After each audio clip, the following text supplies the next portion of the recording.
नमस्कार, आप देख रहे हैं सत्य हिंदी का शाम 6 बजे का बुलेटिन और मैं हूं आपके साथ कृति सिंह। ईरान अमेरिका के बीच बढ़ते तनाव के बीच ट्रंप ने ऐसा बयान दे दिया है जिससे लग रहा है कि युद्ध फिर से शुरू हो सकता है। इधर भारत में राम मंदिर दान विवाद पर कांग्रेस ने 5 मांगे रख दी हैं। वहीं राहुल गांधी ने कथित यूजीसी नेट पेपर लीक को लेकर सवाल उठाए हैं। इस बीच केजरीवाल ने भी इथेनॉल पेट्रोल पर कंपनियों को पत्र लिखा है। इन्हीं खबरों पर इस बुलेटिन में बात करेंगे, लेकिन निष्पक्ष और सच्ची खबरों का ठिकाना जान लीजिए।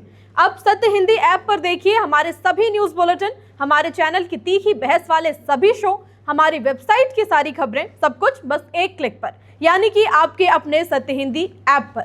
इसलिए तुरंत डाउनलोड कर लें। डाउनलोड करने के लिए लिंक आपको इस वीडियो के डिस्क्रिप्शन में मिल जाएगा।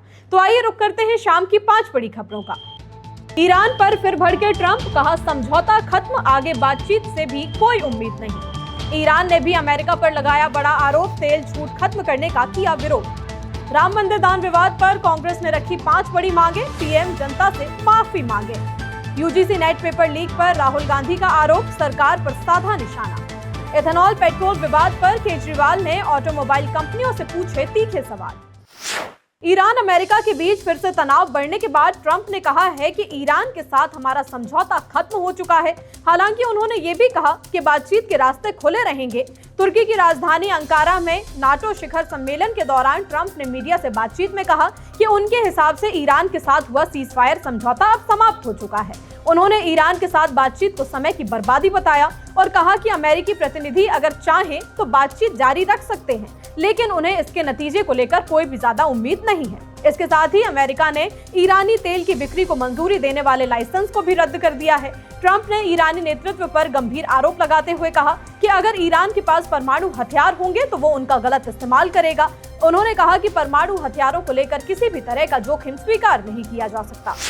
ट्रंप समझौता खत्म करने की बात कर रहे हैं तो ईरान अमेरिका पर ही समझौते के उल्लंघन का आरोप लगा रहा है। ईरानी दूतावास ने सोशल मीडिया प्लेटफॉर्म एक्स पर एक बयान जारी कर कहा कि अमेरिका जानबूझकर इस समझौते को कमजोर करने की कोशिश कर रहा है। ईरान ने दावा किया कि हॉर्मुज स्ट्रेट में जहाजों की आवाजाही को लेकर अमेरिका ने अलग व्यवस्था बनाने की कोशिश की, जिससे समझौते की शर्तों को नुकसान पहुंचा। ईरान ने लेबनान के हालात का भी जिक्र करते हुए अमेरिका पर आरोप लगाया कि वो वहां अलग रणनीति अपनाकर समझौते की भावना को प्रभावित कर रहा है। तेहरान का कहना है कि इससे संघर्ष विराम की शर्तें कमजोर हुई हैं। इसके अलावा ईरान ने अमेरिका के उस फैसले का भी विरोध किया जिसमें ईरानी तेल निर्यात से जुड़ी छूट को वापस लिया गया। ईरान का दावा है कि ये कदम समझौते की शर्तों के खिलाफ है। ईरान और अमेरिका के बीच बढ़ते तनाव के बीच नाटो ने खुलकर अमेरिका का समर्थन किया है। नाटो के महासचिव मार्क रुटे ने ईरान पर हुए अमेरिकी हमलों को पूरी तरह सही ठहराते हुए कहा कि ये कार्रवाई बिल्कुल जरूरी थी, क्योंकि ईरान ने सीजफायर का उल्लंघन किया था। बुधवार को नाटो नेताओं की बैठक से पहले मीडिया से बातचीत करते हुए मार्क रुटे ने कहा कि जब सीजफायर लागू हो और उसके बावजूद ईरान लगातार उसका उल्लंघन करे तो ऐसी स्थिति में अमेरिका का सख्त जवाब देना बेहद जरूरी हो जाता है। उन्होंने कहा कि अमेरिका ने जो कार्रवाई की वो हालात को देखते हुए उचित थी। मार्क रुटे के इस बयान को अमेरिका के पक्ष में नाटो का खुला समर्थन माना जा रहा है।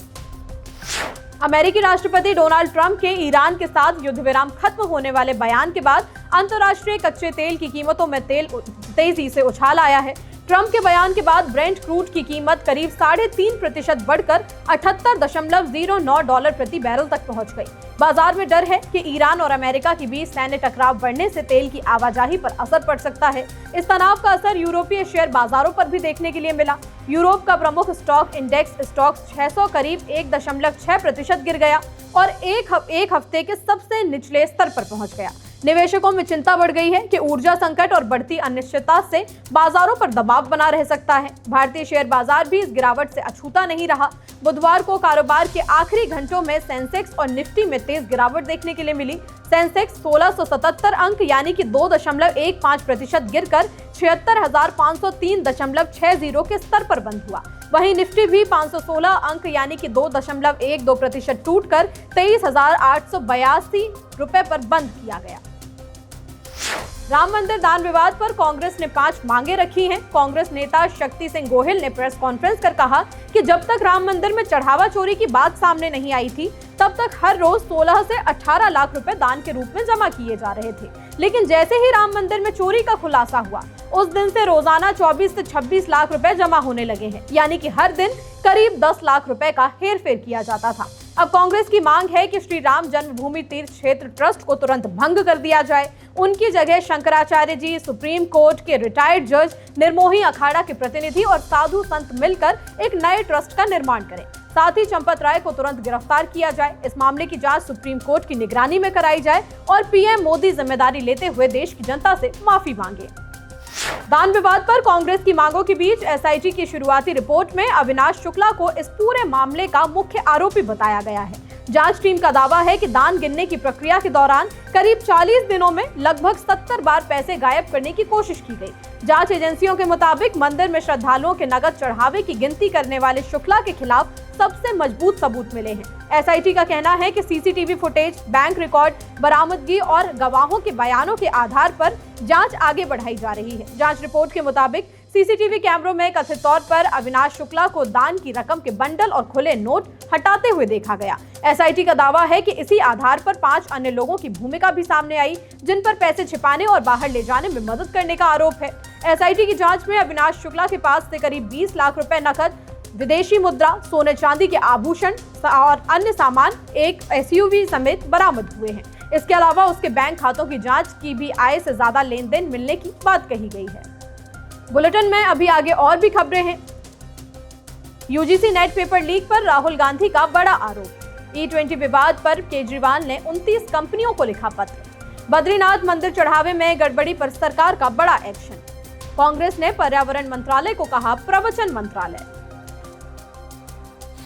लोकसभा में नेता प्रतिपक्ष राहुल गांधी ने कथित यूजीसी नेट पेपर लीक के आरोपों को उठाया है। राहुल ने एक्स पर लिखा कि नीट पेपर लीक के कुछ ही हफ्तों बाद अब खबरें आ रही हैं कि यूजीसी नेट परीक्षा से ठीक पहले 100 पन्नों की एक पीडीएफ प्रसारित हुई। ये पीडीएफ उस क्वेश्चन पेपर सेटिंग की है जो सिर्फ एनटीए के पास उपलब्ध होती है। पीडीएफ के लगभग 90 सवाल सोशियोलॉजी के असली प्रश्न पत्र से मेल खाते हैं। वहीं प्रश्न पत्र लगभग 2 लाख से ज्यादा में बिहार, उत्तर प्रदेश, हरियाणा, दिल्ली और राजस्थान में बेचा जा रहा था। इसी नेटवर्क ने CSIR नेट, HTET और ADA जैसे आगामी परीक्षाओं के प्रश्न पत्र उपलब्ध कराने का भी दावा किया। राहुल का कहना है कि नीट और नेट में बार बार सामने आए घोटालों के बाद भी मोदी सरकार आंखें मूंद कर सो रही है, क्योंकि लाखों छात्रों की रात रात जाग कर की गई सालों की मेहनत उनके लिए कोई मायने नहीं रखती। सारा देश जानता है कि प्रधानमंत्री और शिक्षा मंत्री से किसी भी तरह की जवाबदेही या फिर कार्रवाई की उम्मीद बेकार है। ना जांच होगी, ना छात्रों को न्याय मिलेगा। राहुल के मुताबिक बदलाव का एकमात्र औजार हमारी सम्मिलित आवाज है, देश भर के छात्रों की गूंज जो भारत में शिक्षा रिवॉल्यूशन लाकर रहेगी।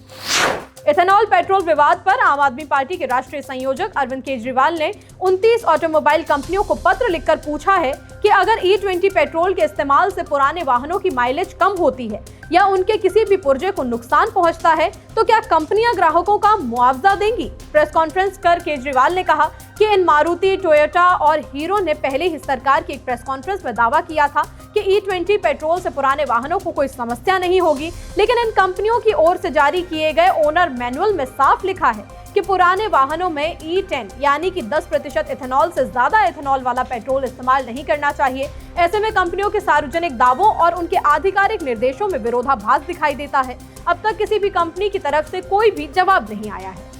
केंद्रीय पर्यावरण मंत्री भूपेंद्र यादव के 4 करीबी सहयोगियों को अचानक हटाए जाने पर कांग्रेस लगातार सवाल उठा रही है। कांग्रेस नेता जयराम रमेश ने एक्स पर लिखा कि मोदी राज में मंत्रियों के निजी स्टाफ में होने वाली सभी प्रमुख नियुक्तियों की जांच और मंजूरी प्रधानमंत्री कार्यालय द्वारा की जाती है। अब अधिकारियों को अचानक हटाए जाने से ये साफ है कि इस महत्वपूर्ण मंत्रालय में शासन व्यवस्था पूरी तरह चरमरा चुकी है।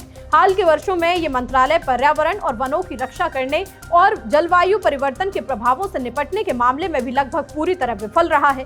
कांग्रेस का कहना है कि देश भर में पारिस्थितिक विनाश लगातार बढ़ता जा रहा है, वायु प्रदूषण लगातार जन स्वास्थ्य पर भारी पड़ रहा है और जिन मानकों को अपडेट कर सख्ती से लागू किया जाना चाहिए था वो आज तक लागू नहीं किए गए हैं। समस्याओं की सूची अंतहीन है, लेकिन क्या मोदी शासन को इसकी कोई भी परवाह भी है? पर्यावरण मंत्रालय अब प्रवचन मंत्रालय बनकर रह गया है। राम मंदिर दान विवाद के बीच बद्रीनाथ धाम दान विवाद की खबरों को लेकर उत्तराखंड सरकार एक्शन मोड में है।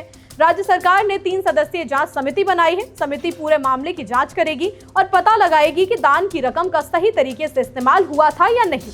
दूसरी ओर बद्रीनाथ केदारनाथ मंदिर समिति BKTC ने चेयरमैन कार्यालय में तैनात निजी सहायक प्रमोद नौटियाल को निलंबित कर दिया है और उनके खिलाफ FIR भी दर्ज कराई गई है। आरोप है कि कुछ कर्मचारी श्रद्धालुओं के नगद दान को दान पात्र या फिर सरकारी खातों में जमा करने से पहले ही हटा लेते थे। फिलहाल इसकी आधिकारिक पुष्टि तो नहीं हुई है।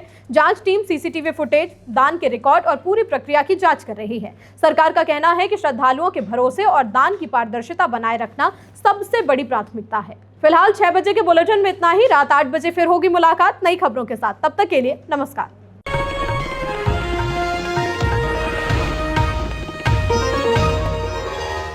Copyright disclaimer under Section 107 of the Copyright Act 1976. Allowance is made for fair use for purposes such as criticism, comment, news reporting, scholarship, and research. Fair use is a use permitted by copyright statute that might otherwise be infringing.